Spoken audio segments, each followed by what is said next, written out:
Welcome to the digital edition of Black and Blue Kickoff Live. I'm Will Kunkel. That's Carla Gebhardt. And for those of you that are in need of some comforting after Sunday's loss, I got nothing for you. This one hurts. We're going to be ripping off the Band-Aid today. We're diving into this one, the good, the bad, the ugly. You got it, Carla. Yeah, plus we look ahead to the Panthers Week 14 matchup against the quarterbackless Broncos. What was the deal with that, Will? All that and much more tonight. But first, you need to get at those phones out and go on Twitter and use the hashtag BBKL because you need to join in on this discussion, right, Will? That's what I'm doing right now. So that's why the show is literally quite taking a pause here. So I'm sharing it on my Facebook account, Will Kunkel.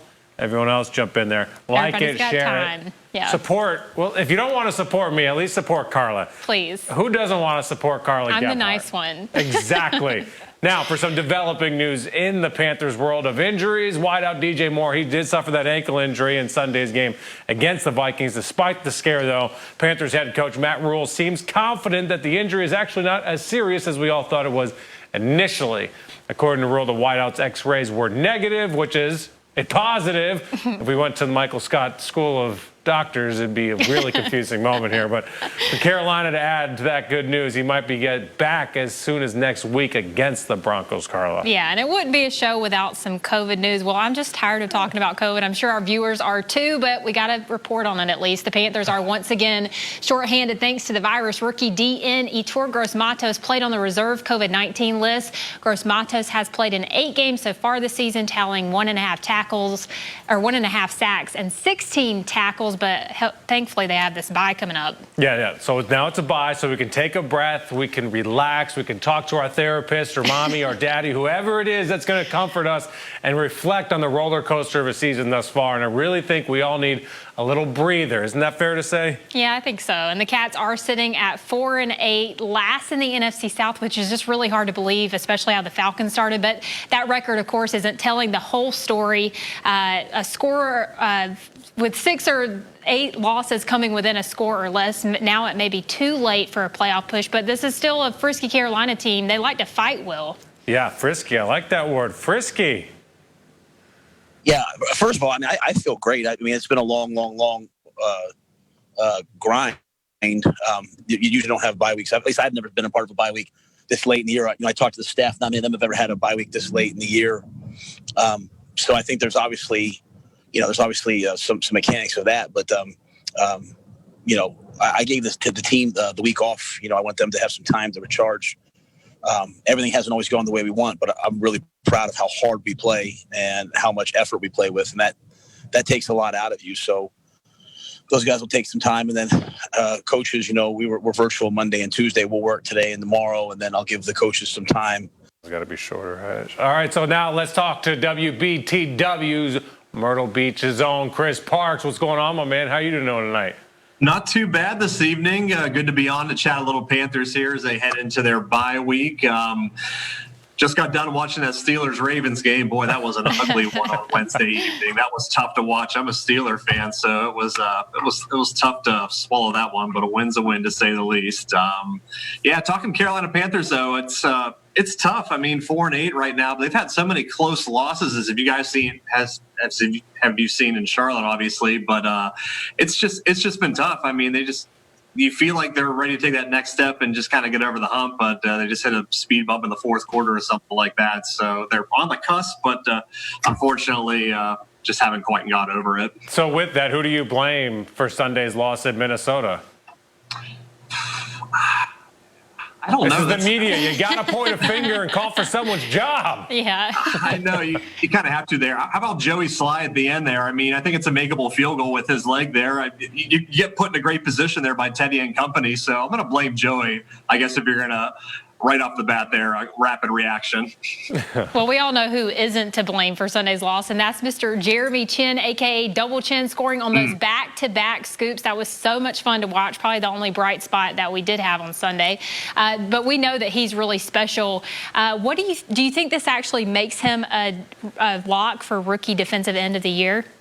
I mean, I think he was almost even a couple of weeks ago, but I think he's really got that chance, and he just beefed up his resume a ton there. So I think he really is, with just a couple games remaining in the season. The defense is young, and they've had their moments of good and bad, but this defense is going to be really good going into 2021. And boy, was Jeremy such a great draft pick.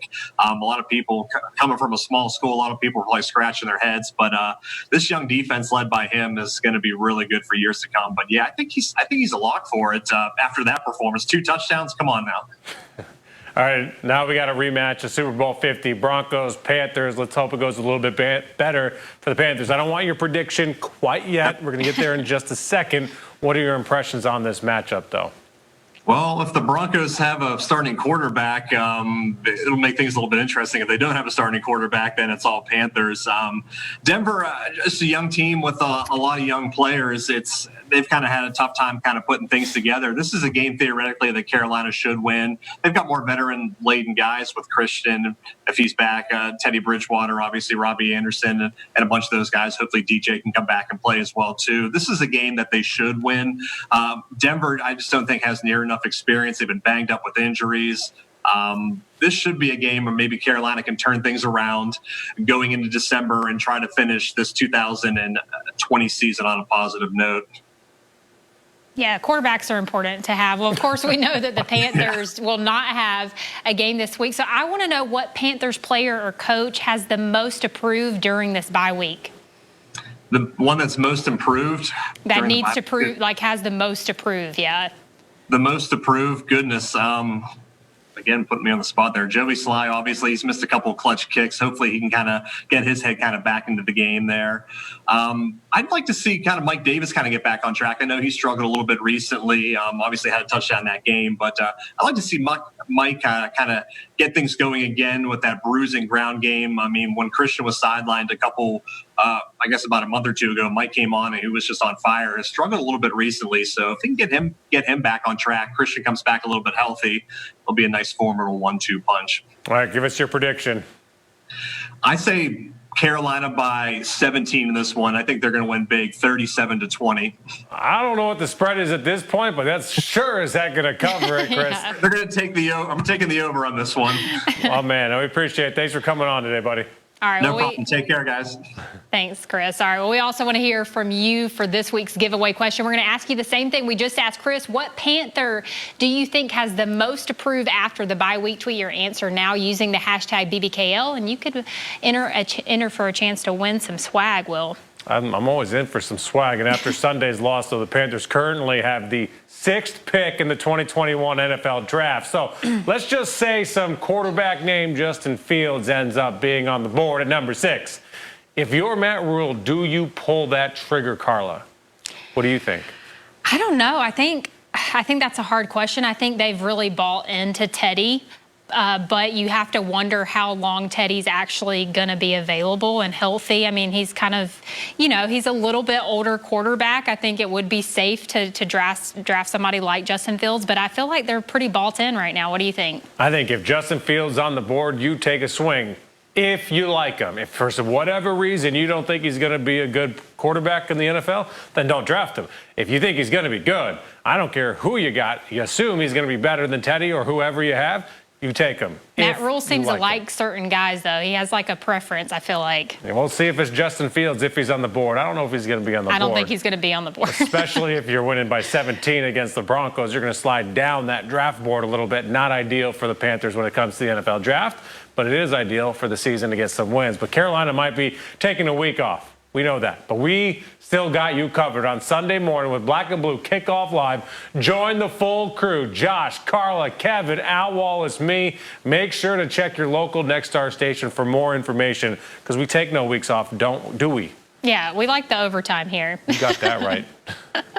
All right, well, while we're still making sure to hit that gosh, I can't even talk tonight. You need to hit the like button on Facebook, right? Don't forget to use the hashtag BBKL for this week's giveaway. All right, don't forget, give Carla and I a follow on Twitter. That's Carla Fox46 or Will Kunkel Fox46. Now, to keep things updated on Carolina, basically everything.